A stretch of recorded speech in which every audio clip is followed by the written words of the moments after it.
خاص الجمهور دائما يشوفها كامله، لانه هي اللي كتنمي فينا واحد الثقافه واحده اخرى، لان السينما دايره بحال هكذا جات باش انها تناقش، باش انه يكون الجدل عليها، باش انه يكون اثارات بزاف ديال الموجات ديال النقد وديال التشجيع للبلد ديالها.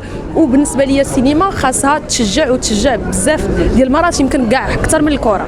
ولينا كنشوفوك في السينما اكثر، واش غادي نشوفوك في شي عمل رمضاني في شي مسلسل؟ صراحه دابا هذا العام ما عنديش عمل رمضاني، حيت كنصور واحد الفيلم سينمائي الله ساليت منه، ودابا كنوجد واحد الفيلم سينمائي اخر. يمكن انا السينما هي المتنفس ديالي الفني اللي كنحماق عليه واللي ما عمرني غنقدر نخليه، ودائما غادي نفضلها على التلفزيون بشكل باميال.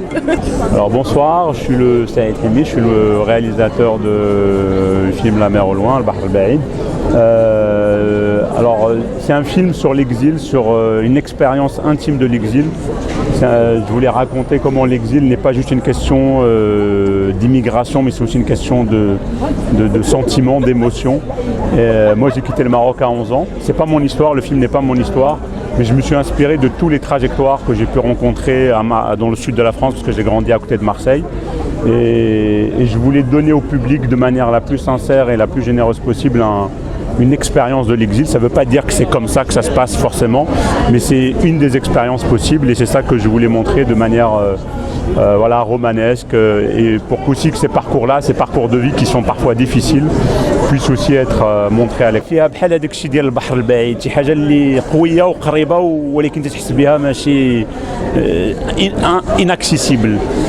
فهذاك la notion de l'horizon, c'est un peu l'exil fait avec la notion d'horizon. C'est quelque chose de très fort qui vous englobe en permanence, mais que vous avez du mal à saisir exactement. بحال دابا انا فاش عايش في فرنسا والغربه اللي بريزونت tous les jours ولكن ما نقدرش نفسرها بالضبط. C'est quelque chose qu'on a du mal. C'est pour ça علاش درتها فيلم، لان ماشي شي حاجه اللي سهله باش تفسرها لشي واحد. شنو هي هذيك ماركتينغ خصكم تقول لا، لان je pense que c'est des parcours de vie qui sont touchants, et en fait c'est une question de comment rendre des choses qui sont simples, de les rendre héroïques, de comment un parcours de vie, juste il essaye de vivre sa vie, d'être ce qu'il est, peut être un parcours romanesque, un parcours mélodramatique et un parcours héroïque.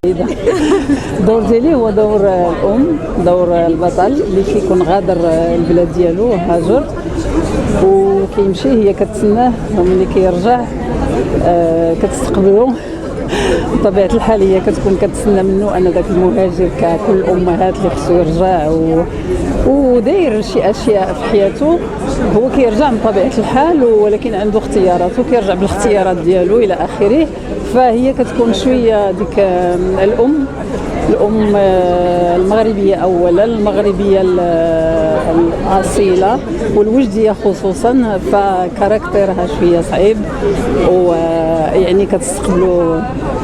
تنخليكم تكتشفوا الدور فيه. وديما هذا السؤال كيتطرح، الغياب وهذا ما عرفتش انا من نهار بديت تيقولوا لي الغياب ديالك، فهمتي؟ يعني ملاحظ من طبيعه الحال القله في التلفزيون والتوجه بالخصوص الى افلام سينمائيه يعني باختيارات دقيقه جدا، وما عنديش اشكال انني زعما ندير نشتغل في التلفزيون، ولكن اللي جات مرحبا، ماشي اختيارات دقيقه بزاف، لان ما يمكنش واخا يدخل المؤثر. حنا كنا كنقولوا في بدايه الانفجار ديال وسائل التواصل الاجتماعي، كنا كنقولوا المؤثرين او المؤثرات، ولا لا ما يمكنش المؤثر ياخذ بلاصتك.